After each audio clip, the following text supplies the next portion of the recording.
Evening, folks. Nick the Forester here, back with another video. Sorry, I'll brighten her up a little bit. So, finally wrapped up a couple builds. I think this third video for tonight is one I've been wanting to get to, but honestly, I have wanted to and I haven't wanted to. But we're finally going to dive off in this. While we run some others. So, topic of today's video is going to be this Husqvarna. This originally was a 266 case, I believe. Double check on that. Hidden sweet end. Yeah, 266 SE case. It is running a highway 50 millimeter.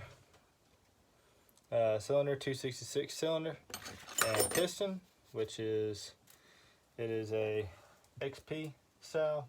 It's the closed port, not the open port. And we're about to see what kind of squish it's got.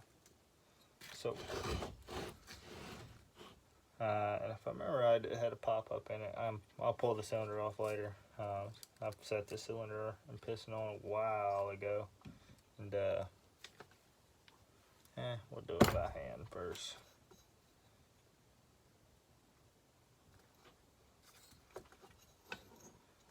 Roll it. There we go. Just use a screwdriver to bump it on over. Okay. There we go. It was pretty good looking. This so far is no base gasket. So let's see what we're working with. 0, and we're looking at 22 thou. No base gasket. 21 thou. That's pretty promising. Now it's toward the front. Check the back.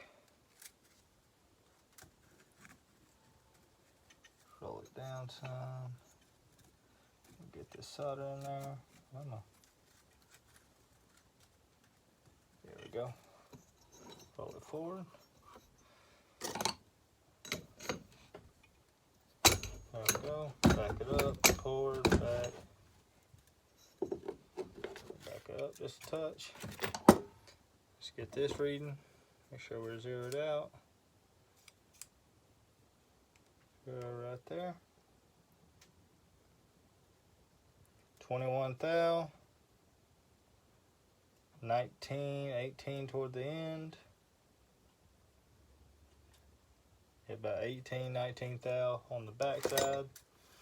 So with our gasket material, that should put us at 21, maybe 22 thou once it's all said and done. I don't think we should have to run a base gasket on this guy, which is a good thing because I don't have any way to machine this cylinder down.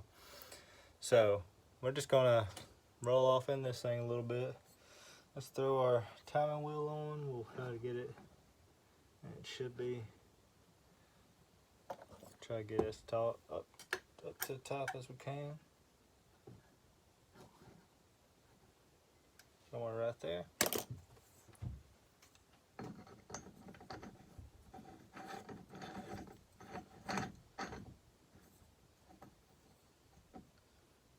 Tighten her down right about there. Finish tightening her down.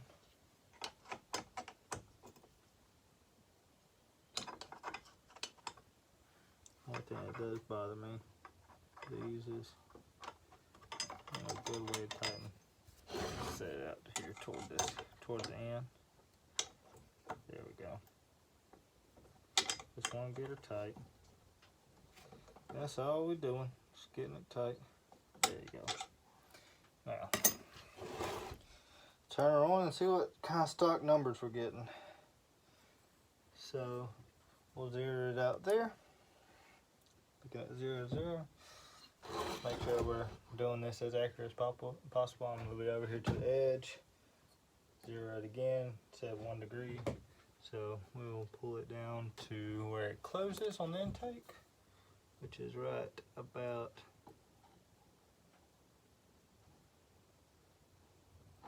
there. 66.3. Roll it around.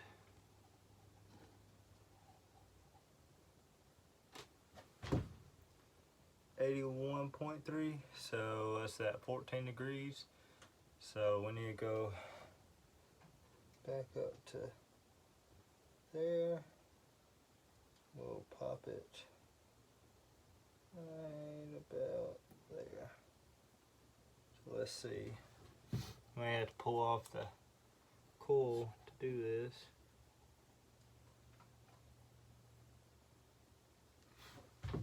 So looking at 73 and 73. So it's at 100 and 146. It's not terrible, especially for stock timing. Now, question is, what's the exhaust going to be at? That's going to be a real question. So she first cracks.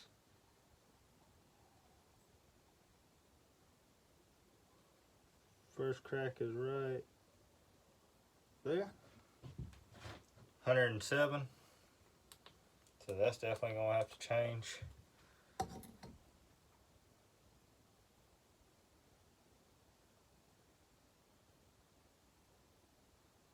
Yeah.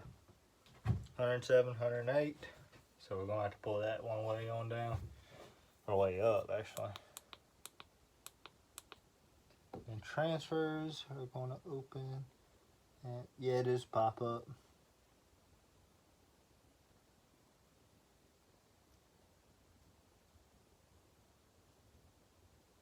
Transfers open at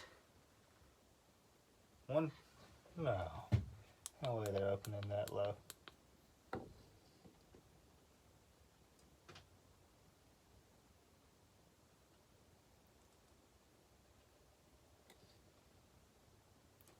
Yeah, first cracking at 123, so minus 107 is what?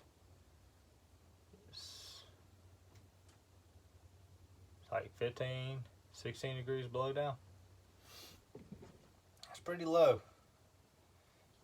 Double check that exhaust number one more time.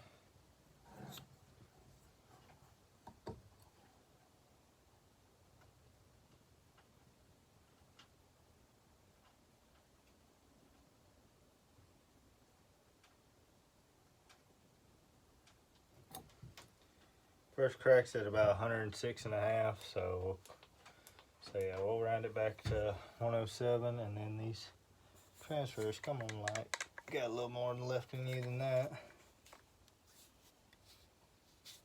Light's about shot on me.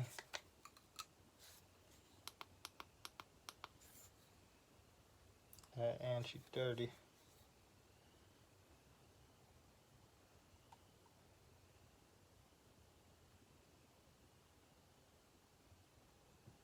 Transfers are opening at 124, so that's what, 17 degrees below down. That sounds a little more accurate. 17 to 18.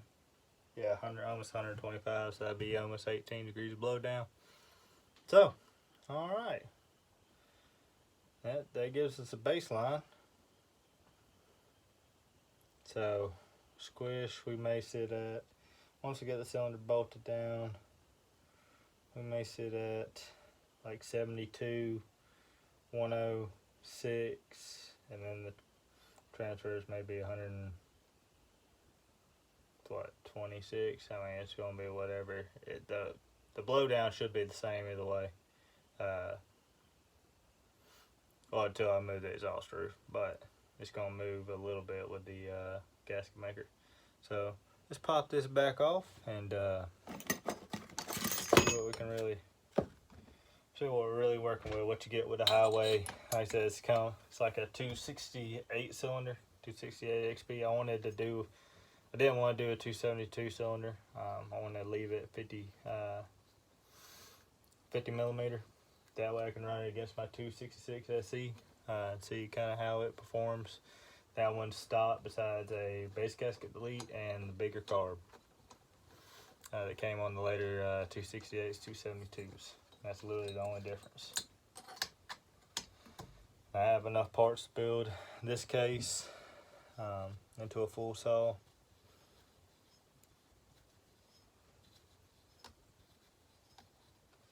So what are you getting with a Highway 268 cylinder and piston? I will show you. Like I said, them numbers, we're going to tweak at least 2 of the 3 of those numbers, the intake and exhaust. I don't have a right angle tool to tweak the transfers at the moment, but we will. And granted, that was without a ring, so it rocked a little bit. So there's your piston. I ain't even put the circlets in it yet. Got a little oil in the cylinder, that way it wouldn't be rattling around. Plating looks honestly fantastic on this. We're gonna go as wide as we can on the lowers, lower them, widen them. Probably gonna leave the intake alone. I like leaving a fairly small intake and just having a little more duration. That way it keeps velocity up. And then exhaust, like I said, it's a fairly flat exhaust roof. We'll probably D-shape it a little more. Numbers I'm thinking at looking at running are, we'll probably pull it up to 78 or 79. We'll shoot for 78, probably end at 79. I'll just go ahead and tell you I'm gonna pull it off the piston. That way, if I don't like how it runs, all I gotta do is swap it out of the piston, because I'm not doing a whole lot of work to piston, just taking a little bit off the skirt. Then, like I said, gonna work on the exhaust roof and lower the lower transfers. We're gonna get fairly widening on the lower transfers. Y'all seen what Tin Man does. I've kind of taken his approach. Try and get you a low light on it. Yeah, we're gonna widen them transfers a lot. Gonna leave the intake about the same shape. Clean up the flash, and like I said, gonna get our timing out of our piston. The exhaust we will widen out some, and we'll raise it. So that's my plan. Especially should have fairly tight squish, and it'll have pretty good numbers. We'll probably go, like I said, 78, 79 on the intake. Probably start off at 100 and we'll probably start off at 103, 104 on the exhaust. If it's 107, we'll bring it down to 103 or so. So I'd like to leave it fairly high compression, but the higher your exhaust roof is gonna keep more compression and keep more torque, but you're gonna be sacrificing top speed RPMs, whereas the lower the roof is, or I guess technically higher, just like gear sets, the lower you go is a numerically higher number, and vice versa. Higher you go is numerically lower number. I may have that backwards. It's getting late. It's about midnight. I said probably gonna run 102, 103, maybe 104 if we want to start off at 104, see how it performs. That should give us a little more RPM out of it. And then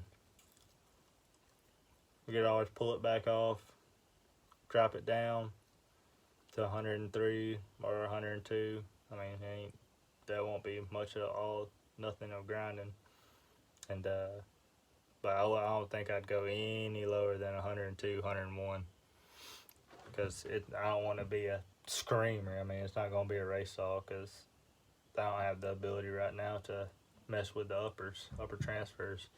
So I know I'm leaving some on the table, but anyways, I just wanted to make a quick video, see what the stock numbers on this Highway 50mm 268 cylinder was on this 266 SE case.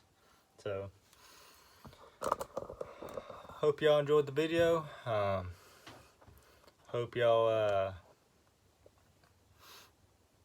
end up liking this build. I think I'm gonna really enjoy it, especially running against my 266 you see hanging up back there. I'm gonna start hanging up my saws on that side, especially the ones that have bars on them. That way I get them up off the floor. It's a wooden floor, so I ain't gotta worry about mag rod or nothing.